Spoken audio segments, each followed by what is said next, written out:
Hello friends, welcome to ma'am teaching speak and learn English easily with me. आज के चलो आज के टपिक्स होच्छे प्रेजेंट कन्टिन्यूअस टेंस अर्थात जेखाने आमरा प्रोग्रेसिव एक्शन आमरा प्रेजेंट कन्टिन्यूअस टेंस आमरा जानी जे काजटा आमरा एखन करछि जे काजटा चलছে সেটা প্রেজেন্ট কন্টিনিউয়াস টেন্স। কিন্তু প্রেজেন্ট কন্টিনিউয়াসে কিছু কিছু রুলস আছে যেগুলো আমরা চলো দেখে নিই মেনলি কম্পিটিটিভ এক্সামের জন্য। চলো দেখে নিই। প্রথম কথা দেখো, प्रोग्रेसिव एक्शन के আমরা সাধারণত কিভাবে ব্যবহার করি, যেগুলো আমরা ব্যবহার করি টেম্পোরারি বিষয় হিসেবে। কিছু কিছু ভার্ব আছে যেগুলোকে আমরা মানে not for a permanent action, temporary অ্যাকশনের জন্য। দেখো সেটা কিভাবে। নাম্বার এ কে আমরা ব্যবহার করছি, দেখো না, সি ইজ সুইমিং বা it is raining, it is raining outside, he is reading story book। এগুলো নট ফর পার্মানেন্ট। দেখো সে এখন সাঁতার কাটছে, সি ইজ সুইমিং নাও, সে এখন সাঁতার কাটছে। সে কিন্তু সবসময় জন্য সাঁতার কাটছে না বা সে রোজ সাঁতার কাটে না এরকম। ইট ইজ রেইনিং আউটসাইড, এখন বাইরে বৃষ্টি হচ্ছে। It is reading, he is reading story book, সে এখন একটা গল্পের বই পড়ছে। এটা তার মানে অর্থাৎ এখানে যে অ্যাকশনগুলো হয়েছে এগুলো প্রোগ্রেসিভ অ্যাকশন, অর্থাৎ এগুলো নট ফর পার্মানেন্ট, এটা টেম্পোরারি বেসিসে। ঠিক আছে, সেখানে আমরা প্রেজেন্ট কন্টিনিউয়াস টেন্সকে ব্যবহার করছি। আবার দেখো কখনো কখনো আমরা প্রেজেন্ট কন্টিনিউয়াস টেন্সকে নাম্বার বি ফিউচার ইন্ডিকেট করতে ব্যবহার করি। কিরকম ব্যবহার করছি দেখো, যদি বলি আমি I am coming next week, he is going to Delhi tomorrow। অর্থাৎ এই যে I am coming, he is going, দেখো এর স্ট্রাকচারটা কিন্তু আছে প্রেজেন্ট কন্টিনিউয়াস টেন্স। ঠিক আছে, কিন্তু এর মিনিংটা কিন্তু যেটা আমরা দেখাচ্ছি, এর সেন্সটা বোঝাচ্ছে কিন্তু ভবিষ্যৎ, ফিউচার টেন্সের, ফিউচারে। অর্থাৎ আমি নেক্সট উইকে আসছি, সে টুমরো দিল্লি যাচ্ছে, তখন আমরা অর্থাৎ ফিউচারও কিছু কিছু সময় আমরা এই ধরনের স্ট্রাকচারটা, প্রেজেন্ট কন্টিনিউয়াস স্ট্রাকচারটা অর্থাৎ প্রোগ্রেসিভ স্ট্রাকচারটা আমরা ব্যবহার করি। অর্থাৎ ফিউচারও আমরা এটাকে ব্যবহার করতে পারি ফিউচারকে ইন্ডিকেট করে। I am coming next week, আমি নেক্সট উইকে আসছি, এটা কিন্তু ফিউচারে, তবু কিন্তু আমার স্ট্রাকচারটা দেখো প্রেজেন্ট কন্টিনিউয়াস টেন্সে। এখানে ইজ আমার ব্যবহার হয়েছে, he is going to Delhi tomorrow.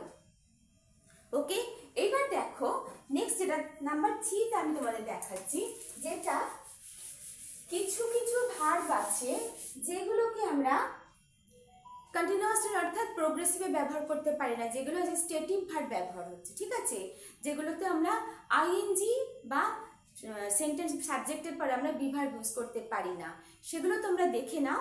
তাহলে তোমাদেরকে এক্সামের সময় এই ধরনের কোনো কারেকশন যখন আসবে তোমাদের আমি দেখাচ্ছি, তখন তোমরা সেটা কারেকশনটা খুব সহজে বুঝে নিতে পারবে বা করতে পারবে। দেখো কিভাবে। নাম্বার এতে আছে আমরা আছি যখন আমরা পারসেপশন বোঝাই, পারসেপশন বোঝাতে কোন কোন ভার্বগুলোকে আমরা কন্টিনিউয়াস টেন্সে অর্থাৎ আইএনজি ব্যবহার করতে পারি না। দেখো আমরা দেখাচ্ছি, সি তার মানে অর্থাৎ দেখা।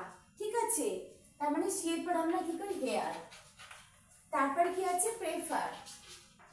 এই ধরনের যে ভার্বগুলো আছে যেগুলোকে মেনলি আমরা ফিফথ সেন্সের মধ্যে ফেলি। তারপরে স্মেল, এই ধরনের ভার্বগুলোকে কিন্তু আমরা এরকম ভাবে ব্যবহার করতে পারি না, অর্থাৎ আইএনজি লাগিয়ে ব্যবহার করতে পারি না। Person see, hear, prefer, smell et cetera, আরো কিছু ভার্ব আছে। আবার দেখো নাম্বার বি তে কি আছে, যখন আমরা বোঝাই থিঙ্কিং, মানে আমাদের কোনো চিন্তা ভাবনার বিষয় আমরা বোঝাই, অ্যাবাউট থিঙ্ক, তখন আমরা কি কি ধরনের ভার্বগুলো আছে, তখন দেখো আমরা যে ভার্বগুলো দেখাই সেগুলো হচ্ছে think, no, think, know, mean, mind. এই ধরনের ভাবনা যখন আমরা কোনো চিন্তা ভাবনার বিষয়ে যখন কোনো সেন্টেন্স ব্যবহার করছি, সেন্টেন্স লিখছি, তখন আমরা থিঙ্ক মানে থিঙ্ক, নো, মিন, মাইন্ড এই ধরনের ভার্বগুলোর সাথে কিন্তু আমরা কখনোই আইএনজি ইউজ করতে পারি না। ঠিক আছে, নাম্বার সি তে দেখো নাম্বার 3 তে আছে যখন আমরা পজিশন বোঝাই, পজিশন বোঝাতে আমরা কি কি ভাবে ব্যবহার করতে পারি, তাহলে ব্যবহার করতে পারি দেখো ওন, যখন তার মানে এটা আমার নিজস্ব কিছু আছে, ঠিক আছে। হ্যাভ, তারপর আমরা বোঝাই বিলং, দেখতে পাচ্ছ, কন্টেইন, তারপর বোঝাচ্ছে পজেস। এই যখন আমরা পজেশন বোঝাই মানে অর্থাৎ যেগুলো আমাদের কাছে আছে, own, have, belong, contain, possess, তখন এই ভার্বগুলোর সাথে কিন্তু আমরা কখনোই আইএনজি ব্যবহার করতে পারি না। আবার দেখো আরো কিছু ভার্ব আছে যখন আমরা কোনো ফিলিংস বোঝাই, আমাদের কোনো ফিলিংস যখন আমরা বোঝাতে চেষ্টা করি বা সেইখানে ধরো কোনো সেন্টেন্স স্ট্রাকচারে এই ধরনের ভার্বগুলোকে আমরা কিন্তু কখনোই আমরা প্রোগ্রেসিভ অর্থাৎ আইএনজি বা প্রেজেন্ট কন্টিনিউয়াস টেন্সে লিখতে পারি না।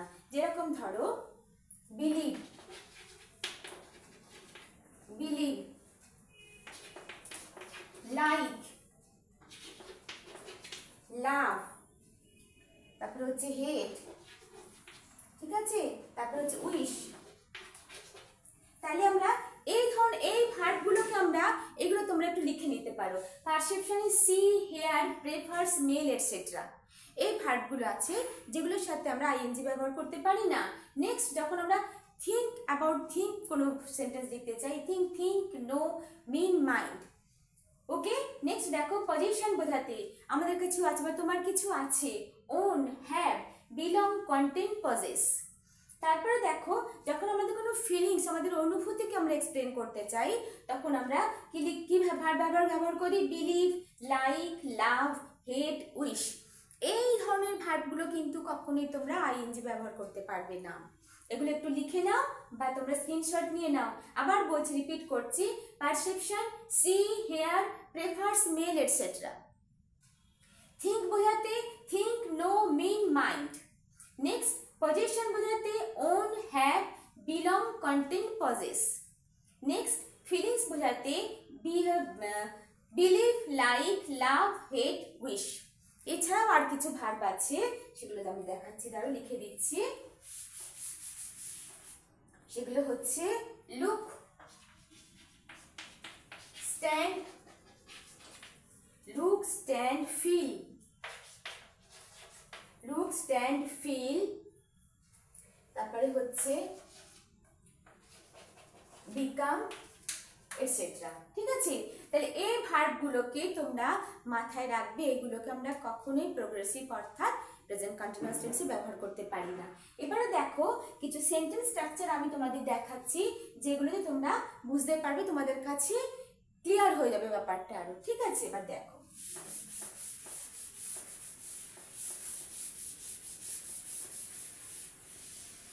আচ্ছা কি আছে দেখো এখানে, he is owning a car, he is owning a car. তাহলে এটা কি বোঝাচ্ছে, এখানে পজিশন বোঝাচ্ছে। কি হবে এখানে, কারেক্ট সেন্টেন্সটা কি হবে, হি owns a car, he owns a car। আমি কি বলেছিলাম আগে, যখন পজিশন বোঝাতে যে ভার্বগুলো আছে তার মধ্যে owns, এর সাথে আমরা আইএনজি ওয়িং ব্যবহার করতে পারি না। হি ইজ ওয়িং এ কার না, he owns a car। Okay, next দেখো, we are hearing the bell, we are hearing the bell, এগুলো পারসেপশন বোঝাতে উই ডোন্ট হেয়ার বা we hear the bell, we don't, we are hearing the bell, we hear the bell, we hear the bell. আর we are not hearing the bell, we don't hear the bell. ঠিক আছে, তাহলে দেখেছো হেয়ারের সাথে আমি ING ব্যবহার করলাম না। এখানে কি লেখা আছে, we are hearing the bell, we hear the bell. Next, this house is belonging to me, this হাউসটা পজিশন বোঝাতে, this house is belonging to me, this house belongs, this house belongs to me, here the bell belongs to me, owns a car। এরা দেখো, এরা কখনোই progressive action হিসেবে ব্যবহার করা যাবে না এদেরকে, এরা সবাই স্টেটিভে ব্যবহৃত হয়েছে। নেক্সট দেখো, I am not meaning this, I am not meaning this, I don't মিন,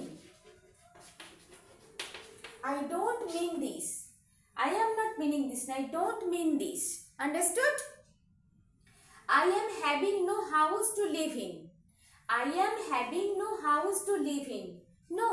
কি লিখবো আমরা এখানে? I have no house. I have no house to live in. I have no house to live in. Understood? Next দেখো, this book is containing good subject matter. This book is containing good subject matter. অর্থাৎ এখানে এটা কিন্তু wrong. This book contains good matter. This book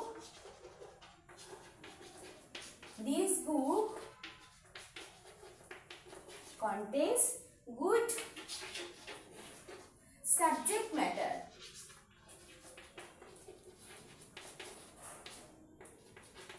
This book contains good subject matter. দেখো প্রত্যেকটাতে আমি কি লিখেছি, কোথায় আছে আমাদের? এটা একটাও কিন্তু প্রোগ্রেসিভ অর্থাৎ প্রেজেন্ট কন্টিনিউয়াস টেন্স হিসেবে ব্যবহৃত হয়নি।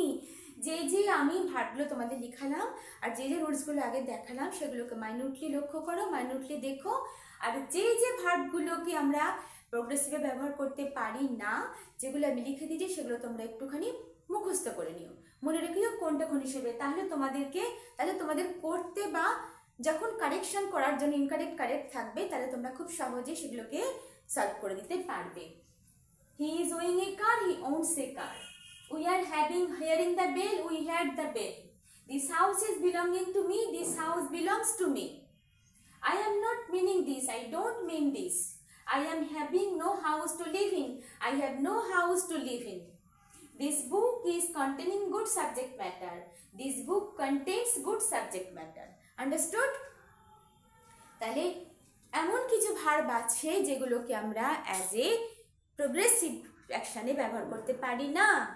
মনে করে মাইনিউটলি এগুলোকে একটু মনে রেখো আর একটু প্র্যাকটিস করো, ঠিক আছে? দেখো, দেখে নাও আর একবার তোমরা স্ক্রিনশট নিয়ে নিয়েছো আশা করি। এগুলোকে একটু মনে রেখো কোন কোন ভার্বগুলো আছে, এগুলো কোনো শক্ত কিছুই নেই, একটুখানি মাইন্ডলি লক্ষ্য করলে তোমরা খুব ভালোভাবে কমপ্লিট করতে পারবে বা সলভ করতে পারবে। আশা করি তোমাদের আজকের ভিডিওটা ভালো লেগেছে। যদি ভালো লাগে তো অবশ্যই লাইক করো, শেয়ার করো আর কমেন্ট করতে ভুলো না। অবশ্যই সাবস্ক্রাইব করো, যারা এখনও সাবস্ক্রাইব করোনি তোমরা সাবস্ক্রাইব করো। Tata, by.